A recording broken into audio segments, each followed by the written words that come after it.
2022년 1월 23일 보은중앙교회 매일 성경 묵상을 시작하도록 하겠습니다. 오늘 함께 나눌 말씀은 마태복음 2장 13절에서 23절까지의 말씀입니다. 그들이 떠난 후에 주의 사자가 요셉에게 현몽하여 이르되 헤롯이 아기를 찾아 죽이려 하니 일어나 아기와 그의 어머니를 데리고 애굽으로 피하여 내가 내게 이르기까지 거기 있으라 하시니 요셉이 일어나서 밤에 아기와 그의 어머니를 데리고 애굽으로 떠나가 헤롯이 죽기까지 거기 있었으니 이는 주께서 선지자를 통하여 말씀하신 바 애굽으로부터 내 아들을 불렀다 함을 이루려 하심이라. 이에 헤롯이 박사들에게 속은 줄을 알고 심히 노하여 사람을 보내어 베들레헴과 그 모든 지경 안에 있는 산의 아이를 박사들에게 자세히 알아본 그때를 기준으로 하여 2살부터 그 아래로 다 죽이니 이에 선지자 예레미야를 통하여 말씀하신 바 라마에서 슬퍼하며 크게 통곡하는 소리가 들리니 라헬이 그 자식을 위하여 애곡하는 것이라. 그가 자식이 없으므로 위로받기를 거절하였도다 함이 이루어졌느니라. 헤롯이 죽은 후에 주의 사자가 애굽에서 요셉에게 현몽하여 이르되 일어나 아기와 그의 어머니를 데리고 이스라엘 땅으로 가라. 아기의 목숨을 찾던 자들이 죽었느니라 하시니 요셉이 일어나 아기와 그의 어머니를 데리고 이스라엘 땅으로 들어가니라. 그러나 아켈라오가 그의 아버지 헤롯을 이어 유대의 임금이 됨을 듣고 거기로 가기를 무서워하더니 꿈에 지시하심을 받아 갈릴리 지방으로 떠나가 나사렛이란 동네에 가서 사시니 이는 선지자로 하신 말씀에 나사렛 사람이라 칭하리라 하심을 이루려 함이로라. 아멘.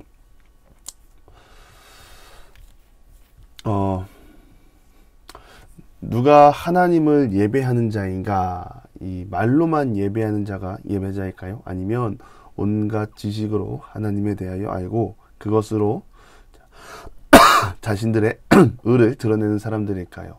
진정한 예배자는 기대와 소망을 가지고 하나님 앞으로 나아가는 사람이 예배자인 줄 믿습니다. 예배를 통해 하나님은 우리를 만나주시고 은혜로 응답하실 줄 믿습니다. 마태복음 2장 말씀은 아주 재미난 사람들이 많이 나옵니다. 헤롯 왕을 보십시오. 유대인의 왕으로 나시니가 어디에 있느냐라는 말에 예루살렘이 소동을 벌입니다. 헤롯은 자신의 왕권을 빼앗길까 하여 이리저리 수수문을 한 것입니다. 누구에게 수수문을 합니까? 대제사장과 백성의 서기관들입니다. 구약에 약속된 메시아가 이 땅에 인간들의 죄를 감당하기 위해 낮고 낮은 여인의 몸에서 출생하였습니다. 그렇다면 가봐야 하지 않겠습니까? 약속이 성취되었는데 뛰어가야 하지 않겠습니까? 기대와 소망이 없습니다. 모르는 것이 아니고 아는데 안 가는 것입니다. 하나님의 편에 서서 하나님 나라를 살아가야 할 자들이 약속한 메시아 앞에서 건조한 모습을 보이는 것입니다. 우리도 마찬가지입니다. 주님 다시 오신다고 했습니다. 우리는 죄악으로 가득한 이 세상 악의 통치를 끊어내기 위한 유일한 수단 예수님의 재림을 기다립니다. 그러나 우리가 알게 모르게 세속에 물들고 영적으로 나태해져 주님 오심에도 불구하고 오늘 대제사장들과 서기관들처럼 권력자의 옆에서 기대조차 없는 모습으로 나아가지 않도록 우리 자신을 스스로 경계해야 합니다. 결국 메시아의 탄생에 경배를 드리는 것은 광야를 돌며 별을 연구하는 동방박사였습니다. 하나님이 그 걸음을 귀하게 받으십니다. 동방박사의 발걸음은 지금 이 시대에도 잊혀지지 않는 그 이름이 되었습니다. 예배자는 이런 모습입니다. 아는 지식으로 자신들의 의를 드러내는 사람들이 아니라 하나님의 인도하심을 받고 찾아가 경배하는 삶, 우리가 그런 예배자 되기를 바랍니다. 그런 예배자 될 때 우리의 근심 걱정보다 더 큰 하나님의 섬세한 인도를 받고 나아갈 줄 믿습니다. 13절에 보시면 아기 예수를 해하려고 하는 헤롯의 열심이 보입니다. 그런데 말씀을 가만히 읽어보면 하나님의 지혜와 역사를 주관하는 하나님의 섬세함을 볼 수 있습니다. 하나님은 헤롯을 당장에 죽이지 않습니다. 그 이유도 궁금하지 않으십니까? 하나님은 인격적인 하나님이십니다.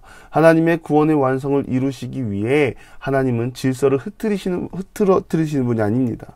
시간을 주관하시고 단 그에 맞게 하나님의 사람을 보호하시고 지키시는 하나님만의 방법을 택하십니다. 또한 위험이 도사리고 있는 삶의 현실 속에 꿈으로 찾아오셔서 말씀하시고 마땅히 가야 할 길을 비춰주시고 인도하시는 하나님이십니다. 그렇다면 우리에게 필요한 것은 무엇입니까? 바로 순종하는 자세입니다. 순종이 우리를 구원의 길로 이끕니다. 우리의 연약함으로 인하여 불순종의 길을 나서지 아니하고 늘 하나님 곁에 거하는 믿음의 사람들이 되기를 바랍니다. 자신의 왕권을 지키려 아이를 죽이는 헤롯은 결국 하나님의 심판을 받습니다. 하나님을 떠나 사는 인생은 이렇게 불행한 인생입니다. 자기 것을 지키기 위해 살인을 도모하고 그것에 대한 죄책감이 없습니다. 아마도 이것은 죄가 인간을 지배할 때 생기는 현상일 것입니다. 우리는 하나님의 사람입니다. 오늘 우리가 살아가는 삶이 내가 가진 것을 빼앗기지 않으려 끙끙 앓으면서 지내는 그런 것이 아닌 하나님의 말씀을 듣고 하나님의 은혜 안에서 살아가는 믿음의 사람이 되기를 바랍니다. 우리 마음속에 성령 하나님께서 친히 우리를 주관하게 하셔서 우리가 더 큰 계획을 가지고 계신 하나님을 보고 날마다 하나님의 말씀 안에서 영생에 거하는 삶을 살기 원합니다. 약속을 이루시는 하나님이시고요. 동일하게 하나님은 우리 삶 속에서도 동일한 약속을 이뤄 가시는 줄 믿습니다. 오늘도 주어진 자리에서 하나님을 신뢰하며 나가는 모든 기도의 영사들이 되기를 바랍니다. 기도하겠습니다. 하나님, 역사의 주관자는 하나님이심을 믿습니다. 우리가 늘 하나님을 기대하며 살아가게 하시고 무엇보다 우리를 선한 길로 인도하신 하나님을 붙잡고 살아가는 믿음의 사람이 되게 하시옵소서.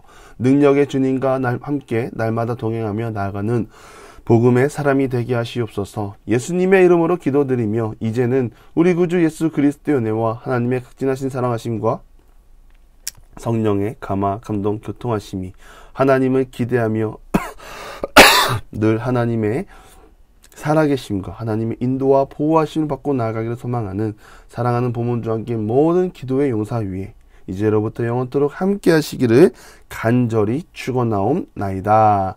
아멘.